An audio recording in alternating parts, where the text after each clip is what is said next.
I'm waiting for that sign, so to speak, of which direction to go in. So we'll see. Yep. One moment at a time, huh? Absolutely. Well, my name is Gina Citoli, and my passions are music, entertainment, theater, rock bands, dancing, all of those wonderful things. And I have a company that takes people beyond entertainment into the extraordinary, is the tagline of my business. And I am very passionate about creating one-woman shows that help us awaken and teach us new things and basically see new perceptions and possibilities in the world and be able to go into these new worlds and explore them in our imagination. And, you know, entertainment is such a great medium for that when you can use it that way. And that's the other thing, is to be able, I'm really working to teach a different way of using entertainment than what we have used in our culture that can be really uplifting and informative and inspirational and really make people help them feel good.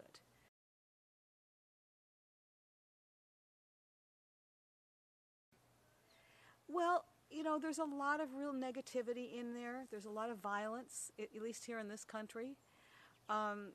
There's, you know, I have one show I do called Divas, Wild Women, and Rockers, and it's a tribute to the female singers of the 20th century. And part of what I look at in it is our song lyrics, as far as, you know, where they were, like with Billie Holiday, and we're saying, you know, it was all right to be beaten by her man. And then kind of through the 60s and 70s where, you know, first we couldn't live without somebody, and then we were really pissed and they hit me with your best shot and all of these things, and wondering how that affected our relationships, all this music that we listened to with these disempowering lyrics. And then I bring them into some things like, you know, what Whitney Houston did, which was very, you know, a lot of her stuff was very positive, and just things that, you know, became more enlightening as we went. And then I end it with a song I wrote called Venerable Women, about where women are today and actually people in the world compared to where we were then. And so with the entertainment business, I don't want to say it's anything wrong with it. It's just where it started and where it's you know, where it's evolved to, because everything's evolving. And so that's the thing, is can we use this in a more empowering way, in a way that can lift us up rather than depress us more than we already are, you know. So that's truly, if you get to the bottom of what I'm doing, that's my real passion, is to use entertainment like that, for that, and then teach other people. You know, I've talked to that guy about this quite a bit, that my Cabaret of Consciousness, which stars Mama Earth, my vision with this is to, you know, sometime relatively soon, start teaching other women to do the part in different languages and in different cultures, so we can spread this word all over, and also teach them about this kind of entertainment, because it has intention put into it, it has rhyme put into it, there's healing modalities put into it. So it's really, it's combined together a lot differently than probably what we have done up to this point.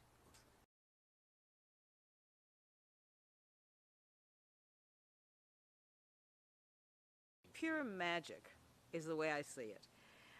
There's so much, if we understand. You see, I went from metaphysics, you know, understanding things metaphysically through a deck of tarot cards, to science, with Dr. Joe Dispenza's work, and Bruce Lipton, a lot of these scientists that have become literally rock stars in certain cultures, and what they're proving out in science now is. And a man by the name of Nassim Haram, I think is how you pronounce his name. Nassim, do you know Nassim? His work is phenomenal. But we have a field around us of possibilities. We can call it God, we can call it energy, we can call it the Akashic Records, whatever we want to name it. But it's there, and it responds to us. And every possibility that exists, that you can think of, exists in this field. So once we connect with this field, anything is possible. We literally can live magical lives that are healthy, happy. We can express the highest part of who we are. which is what we came to do, not doing all this craziness that the world has come into. What was it one day I was listening to something by Dr. Joe. They were talking about, emotions like jealousy and guilt and stuff that these are normal. And he says, they're not normal. This is not normal behavior, what we're dealing with right now. Our normal behavior is love. It's compassion. It's empathy. It's creativity. It's our hearts. It's living in a world that is actually very phenomenal if you can just see through the garbage that we've been put in front of us to see it. But you have to have a different lens. And so when you get down to it, what I do is offer that lens so that people can see something different through entertainment, because it's easier sometimes to see it that way than to be lectured or read a book or, some other ways, because it's doing it in a fun way. It helps people see it differently.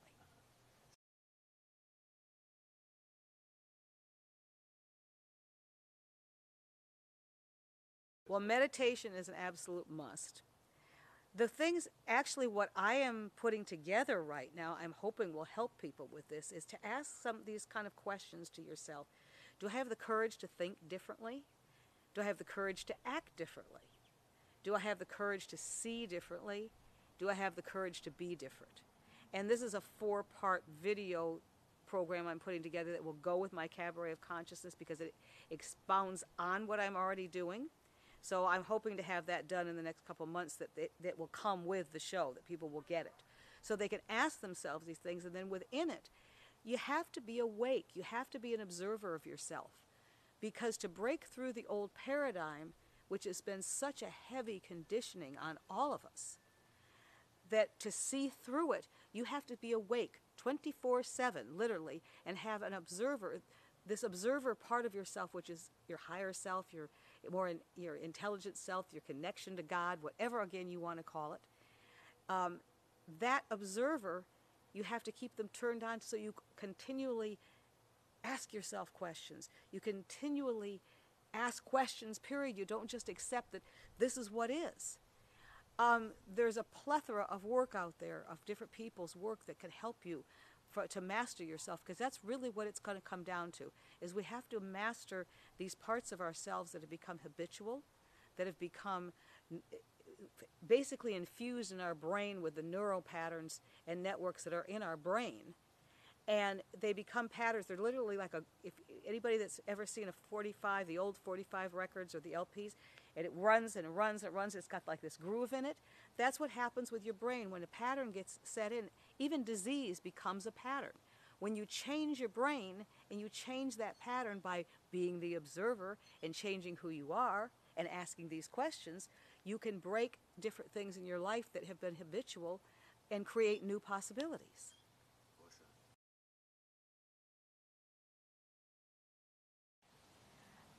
Abundance to me is to be free, to create what I want, to experience what I want in the world without hindrance, without this thing that we have to do this to get to that type of thinking, to have that connection with the universe that you're always taken care of. I mean, we were talking about trust here earlier. I have a great story to explain, to show people this, and I'll give you a good example of this.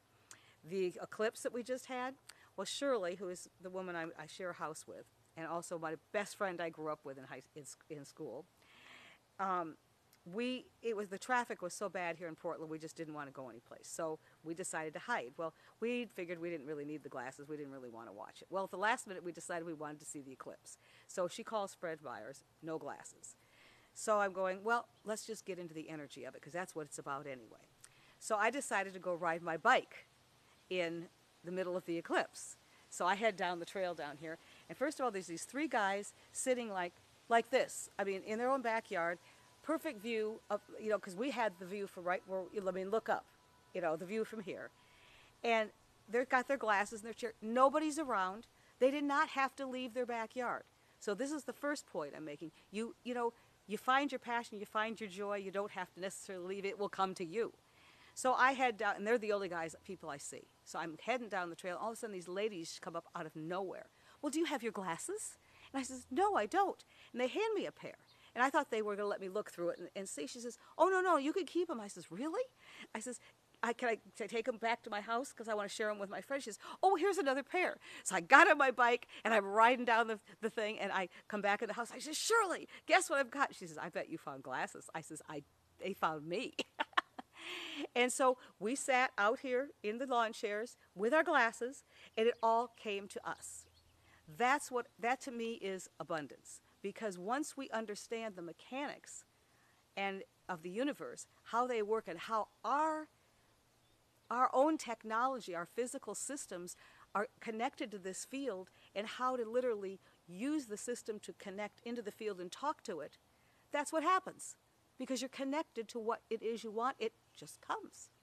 But I always say to people, you still have to take action. You still have to create things. You don't just sit and wait for it to show up. I had to get on the bike and go to the trail to make myself available. Let's put it that way. So that's abundance. Awesome. Oh, love. Love is music to me. I mean, music expresses it to me as far as there's nothing to me that is closer to a higher power or to what I feel true love is when I'm singing a song. I mean, I had one of my best friends was my drummer for years, and we were discussing this one day, and we says, the only people that will probably totally understand this are people that play in bands. But when you have a good band and it's in sync and it's really moving, it's better than sex. That's the kind of energy music brings if it's allowed to do so, if we use it to its highest power. So that's it. And then I'm connected to everything that is when I'm doing what I love. So whatever you love doing, you connect to it, and it becomes love, and love becomes it. Okay? I don't know where that came from, but anyway, it works.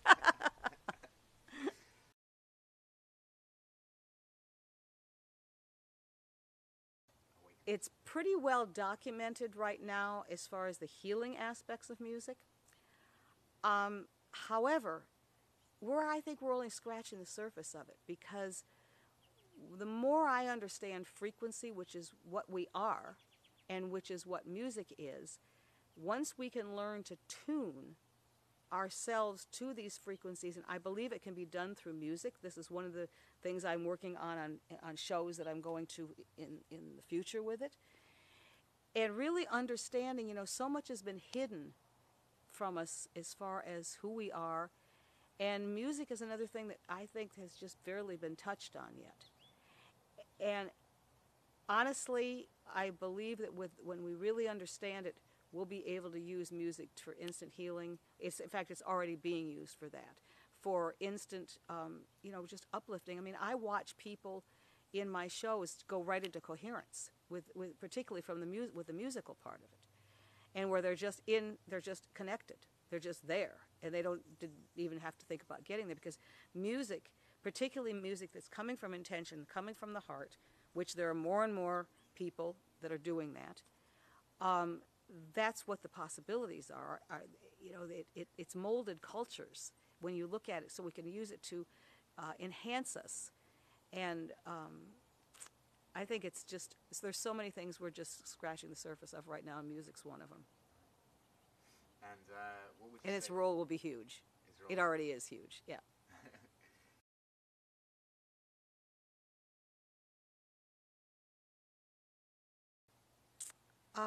Knowledge. It's important that we have good information. There's so much information.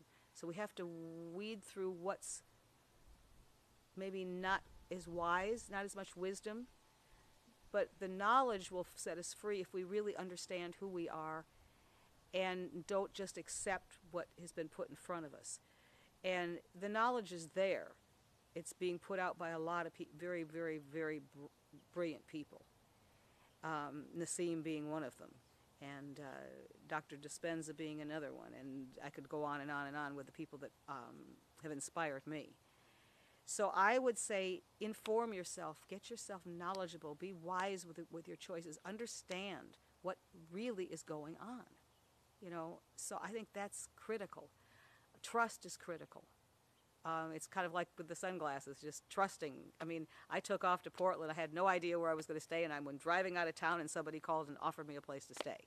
Just because I just kept saying, it will show up. And I just had to trust it. And I know with what you're doing, I mean, you're traveling all over the place, just never knowing from moment to moment where you're going to stay or where the next thing's coming from. But it comes when you put yourself into that place of trust to the universe, to God, to goddess, to spirit, to whatever, again, whatever word you want to use.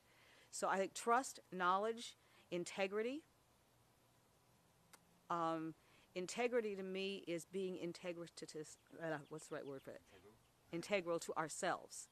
Walking in what our truth and not being something that we're not. And being in integrity is being, showing up and being who you are and being honest and being honorable and being impeccable. I mean, all those other things go along with honesty, with honesty and integrity. Well, these qualities are respect. All of these are things that I cover in my cabaret. Believe it or not, I get this in an hour-and-a-half musical in a really fun way. But this is why, these are things I've contemplated a lot because I'm putting them into simplified forms that people can really get a handle on and just say simple things that I can do every day, So these are the things to me that come. And one other really important one, I think, is called still point. And that is more than peace. It's being able to go to center no matter where you are and be still. And just be still. And don't move, don't think, just be still. And just allow yourself to be, because that's where you find the magic. That's where you find the answers. That's when it can come to you. But we're so busy, and we're constantly moving and doing and doing and doing. We have to learn to sit back and just be still. So those are the qualities, at least the ones that come to me right the moment.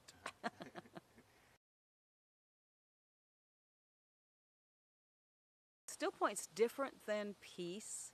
It's about being totally still and totally quiet within yourself. And it's a place that you can, it's even different than meditation because it's a place where you can just really just be and listen. And, in meditation you can do the same thing. They're just a little different feelings to them, at least for me. Somebody else might tell you they're the same thing. But for me, the still point is just, I was always very kind of hyper and moving around a lot. And by working with that, I can be very still and sit very still for very long periods of time now that I could never have done. It's like, got to keep moving, And we are so inundated in our culture that we don't take time to just sit still. But what's the phrase, isn't it? Like, busy, got to keep busy. Got to keep, the busyness, the whole busyness thing. So, that's, I think to me, that helped me get centered probably more than anything else. Just finding that center and finding that place of absolute stillness. And then when you can listen, that's when you get your answers. It's, and between listening and sensing your way through things that, if you pay attention and you're aware, by going back to the observer again, and feel your way through situations, or sense them, I guess is even a better word, because there's different senses, and there's senses that we don't even know we have yet. So the thing is sense your way through a situation, and you will know whether you're on the right track or not. I mean, even when you've got stumbling blocks, like right now, I know without a shadow of a doubt I am on the right path. Where it's taking me, I couldn't tell you, but I know I'm on track to what I need to be doing. And that comes by just allowing, the whole body feeling and sensing and listening to spirit or connected to the field or whatever you want to call it, just being there with yourself. And it takes practice. A series of books I love and I always recommend to people is The Life and Teaching of the Masters of the Far East. And one of the things they talk about, these were masters that lived hundreds of thousands of years and that lived and are living on the planet. And they say it's a practice of perfection. It doesn't come overnight. We're so used to a quick society and not really being terribly disciplined within ourselves. So it takes practice, and it's practicing of being the best person that we can be, and trusting our senses, and using these words like integrity and still point, and harmony is another one. Make sure your life is harmonious within you, that it's like a band that's playing beautifully together, that everything in your life is like that, and then you can't go wrong. And you mentioned senses, right? Senses, yes. Yeah, that there are many that we haven't. Oh, there's so many that we we don't even, we haven't even, we're just scratching the surface as far as how the abilities we have within our own body. Even the technology to, they're finding that, like when we get out of fight or flight, which keeps us constantly in that cortisol cocktail of stress thing going on, when we can get out of that, our brains come into coherence, they come into our heart, and our bodies will actually produce the chemicals that they need for digestion, to calm themselves, to everything. And Nassim Haramein was talking about that once we are able to connect with the field, we won't even need anything else. In fact, he said he lived off the field for 3 years and never ate. And by connecting in there, you are connecting to possibilities, so it's different. It's a whole different way of living and being than what we've been taught. We've been taught in such a kind of a wacky way of things that we think is normal, but there's a whole other way. And then once we have that and have those senses and those new abilities that are coming online, those are our navigating systems. That's really what it is the navigating systems we have within in our own selves. Follow those navigating systems, and it'll take you to where you need to go. One that comes to my mind is this. It's a story that several of the teachers tell. In these, I think these are recorded, that they took the Hawaiians. They operate on their senses, their connection to nature or source or whatever. That's their navigating system. They could take these Hawaiians, and this was fairly recently, they'd put them out in the middle of the ocean in just a little boat. They would always find their way back by following their own internal navigation. And it's something you have to hone. You have to, work with it. You have to, again, go back to those questions that I said, what are you willing to do and be and act and be different and think different? You have to turn your whole way of thinking around that, the eyes and the ears and the taste and the smell are not the only senses we have. Our nervous systems communicate with each other. And a lot of times that's where you can feel where somebody that you just don't vibe with is because they're on a different frequency than you're on. And so I think learning harmonics is another part of it, that as we harmonize with ourselves, finding what harmonizes with us, we will be more in tune. And it really is about being in tune with the source of all things, the field, and the vibrations that you want to tune into. Awesome. And that's one last thing, if I may, and that's about just nature. That just nature. Yep. I'll just say nature, and you can. Yep. Nature, or as I say in my cabaret, it's the natural order of things. And the whole thing is connected. We are an entirely, in connected force. So we can connect with somebody that's way over here by just getting into the right frequency. And so these are the skills, these are the navigating skills that we're learning to navigate through to these new earths or earth nations or whatever these things are that we're wanting to shift into, is by using these internal navigation systems. Thank you so much. Well, thank you. And music is harmony too, so there's another thing with music. Can I have a hug? Yes, absolutely. Thank you for doing this. Thank you.